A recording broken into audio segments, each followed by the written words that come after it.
you know that the scrap wood at those construction sites in your neighborhood could be kept out of the landfill and used to help someone in need? That's exactly what Scrap2Home is all about. Joining us today is Nick Francis, co-founder and executive director of the incredible nonprofit that is turning scrap wood into stunning furniture and changing lives in the process. Welcome to you, Nick. I love this mission. Thank you. So tell us how Scrap2Home, the idea for it kind of came to life. So the idea for Scrap2Home really started during the pandemic, during COVID. Everyone's at home looking for projects to do without leaving the house. And I don't like waste of anything, food, time, money, energy. And I noticed in my neighborhood how much wood gets thrown out at construction sites. I kept thinking to myself, I could build something with that wood. I don't consider myself an expert woodworker or carpenter, but I enjoy building with the wood. So I thought this could be a good project during the COVID shutdown. And then how about it? So I have 3 children. The middle one is my daughter, Katie. She likes to build with me. So we would drive up to a site in our neighborhood and say to them, hey, can we take your scrap? And of course they said, yeah. And we'd take the scrap home. My wife, Amy, was looking up simple furniture designs online. Katie and I would build, and then Amy would paint or stain. And the idea was always to give it away. It was very small scale, just out of the garage at home. But what a nice family project it really has turned into something. And you've saved 16 tons of scrap wood? Yeah, so we weigh everything we built, so we know what we're actually saving, and we're over 16 tons now. Wow, and you've donated over 1,000 pieces of furniture. What kind of impact have you seen in the community? I'm sure it's been tremendous. So I think there's 2 parts to the impact. The first is obviously the wood that we're saving, and we've just said it's over 16 tons now. What's surprising to me now is how often people reach out to me with scrap wood. I guess the word is getting out that there's an alternative to throwing it in a dumpster. Honestly, my challenge is storing it, and sometimes I have to say no.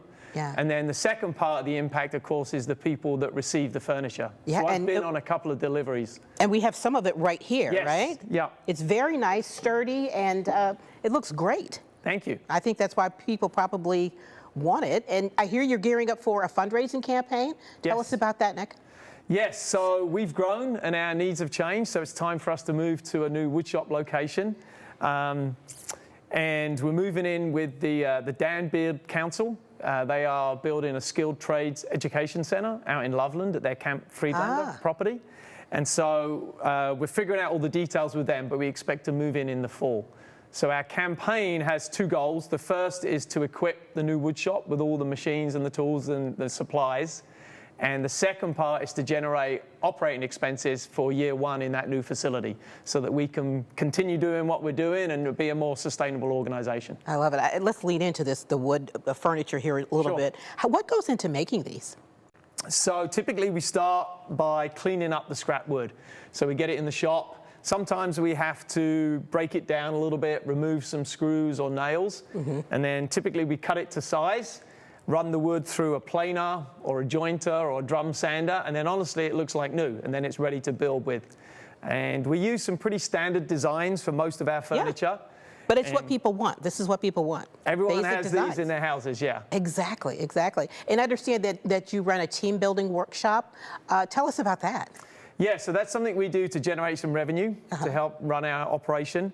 So I bring in corporate groups, office teams, sales groups, any group or team really, and they build furniture, but also I do other team building activities with them.